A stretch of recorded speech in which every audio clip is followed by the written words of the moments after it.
Nesta coleção, que podem identificar graficamente, a Guerra e Paz tem incluído alguns clássicos marcantes da literatura portuguesa e, naturalmente, que nestes clássicos que envolvem textos fundamentais da literatura portuguesa tem de estar sempre o Padre António Vieira. O Padre António Vieira, além de ter sido um político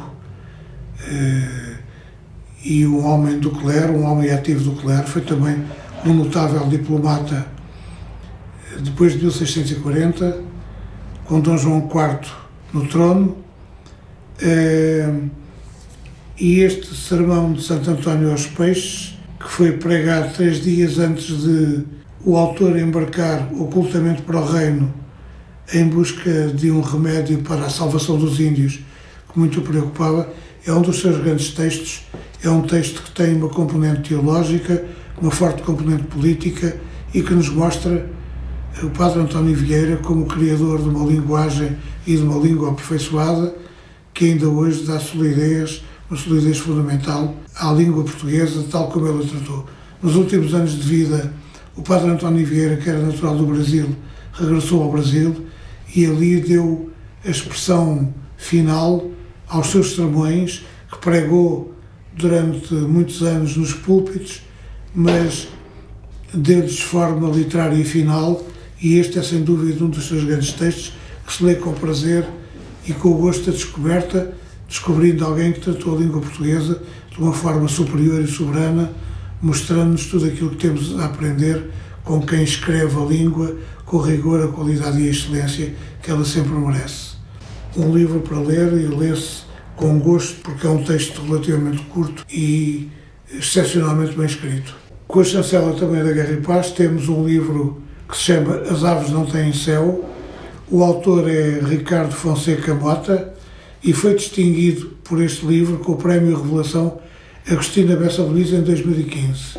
O narrador fala de um homem que vagueia pelas noites insones, revisitando o passado e a culpa que lhe vai consumindo os dias. Uma mulher trocou-o por outro e levou consigo a única filha, ainda pequena. Na semana de férias em que finalmente pode estar com ela, sofre um acidente de viação que resulta na morte da filha. A culpa e o passado cruzam-se neste romance feito de gente que vive no escuro, como o taxista que várias vezes apanha este pai e o transporta pela cidade silenciosa, e os 2 companheiros com quem, desde a morte da filha, partir ao espaço. É o regresso do autor à ficção, é um romance lírico que vem dar voz às sombras que se escondem nos recantos mais obscuros da alma humana.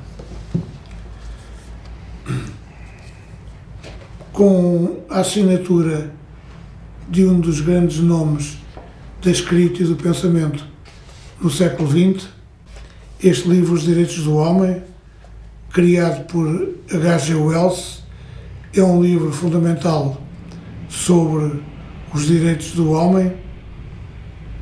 O livro foi publicado em 1940 e tem como base a Declaração Universal dos Direitos do Homem, adotada pela ONU em 1948.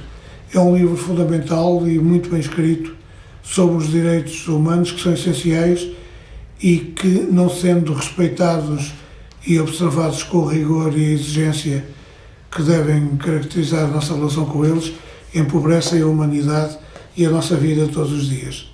A não perder. Tem a chancela de Primatur. O último destaque vai para um livro que se chama Ser Humano, um manual de instruções. É escrito por um cientista, um neurocientista e um monge. É Ser Humano, um manual de instruções. É um livro fascinante e intrigante sobre as mentes, os corpos, cérebros e o mindfulness. Ruby Wax diz que vai mudar a nossa vida, dizendo também que é um livro demasiado sério, se calhar para ser levado a sério para além dos limites da razoabilidade.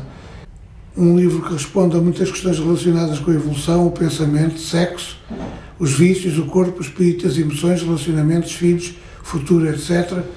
Aqui se combinam 2 olhares, 2 formas e 2 níveis de saber, o de um neurocientista e de um monge, que falam das coisas que têm a ver com a nossa realidade cotidiana e nos enriquecem bastante. Ser Humano, um manual de instruções, para ter presente e aprendemos todos mais sobre nós, sobre aquilo que somos e aquilo que fazemos.